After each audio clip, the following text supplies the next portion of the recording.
Табада жасалатын ең оңай торт жасап көрейік. Ең алдымен заварной кремін дайындап аламыз.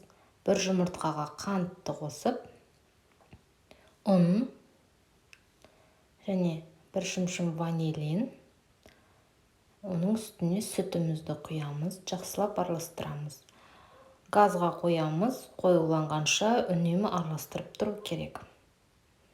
Суытуға қойып қоямыз. Енді корждарын дайындаймыз.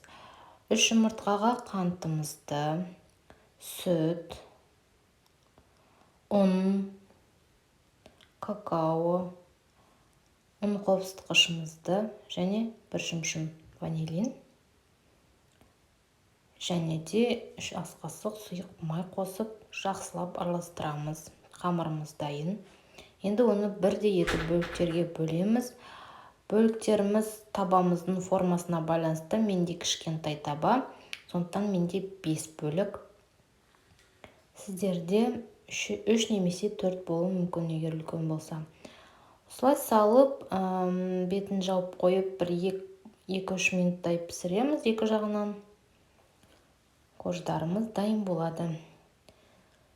Енді заварной кремімізге 200 грамм сүзбе қосып, жақсылап миксерлеп жібереміз. Креміміз де дайын. Енді құрастырамыз тортымызды.